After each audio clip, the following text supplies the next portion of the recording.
This is Social Media Regulation by Max Potashnik. Social media can be used in many different ways, and I personally utilize social media in a very negative way. When I was a freshman and partly as a sophomore, all I would do was just go on my phone and scroll social media, and I realized that it's not good, and my social media usage, it really reflected in my grades. So in my freshman year, I got a C plus in glass art, a C minus in biology, a B in video production, and a B plus in ceramics, a B in English 9, and a C in Algebra 1.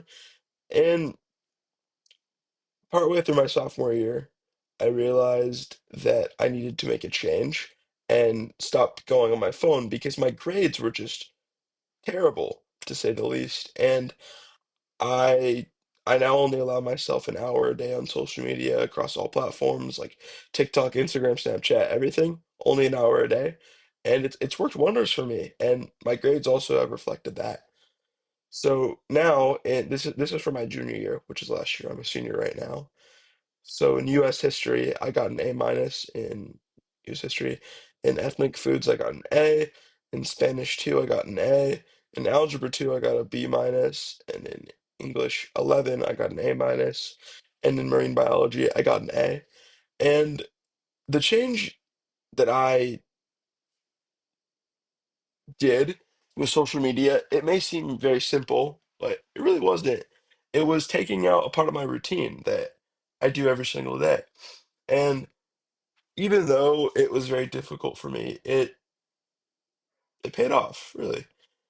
And social media, it can be utilized in many different ways, but and it has pros and cons. Like you can connect with your friends, your family, and you can post where you went on vacation. You can share funny videos of cats and animals doing funny things. But social media, there's a lot of negatives when it comes to social media.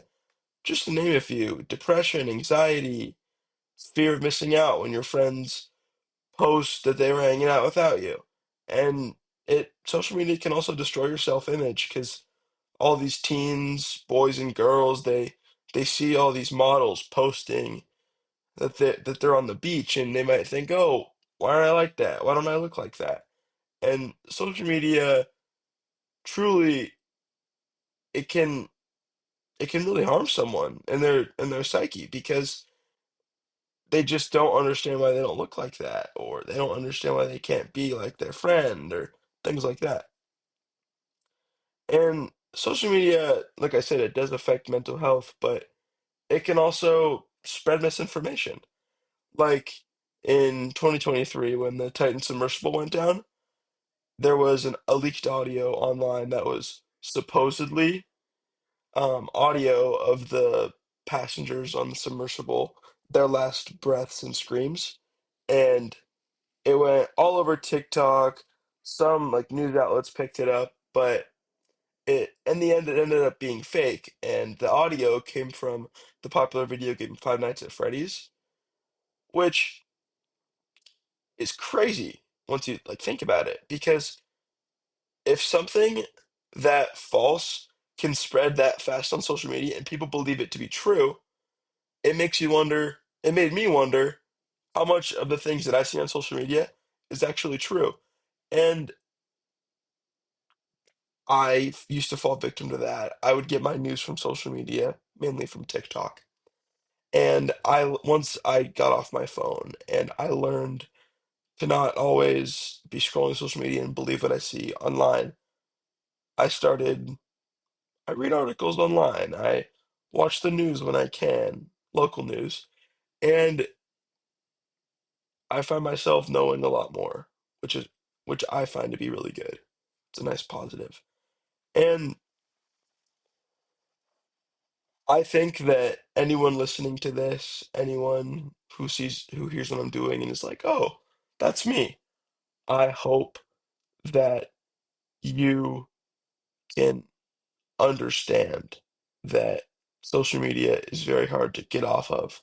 But once you do, there's a whole life out there in front of you. Because when I was on social media, my life was like this. I could only see between these two lines on my face. But once I got off social media constantly, the whole world was in front of me. And I think that anyone listening to this should just realize that, oh, I I can make the change. Here are my references. This is the Annie E. Casey Foundation, Social Media and Teen Mental Health. Pros and Cons of Social Media by Brown University Health. And this is another one is How Misinformation on Social Media has changed the news. Thank you for listening.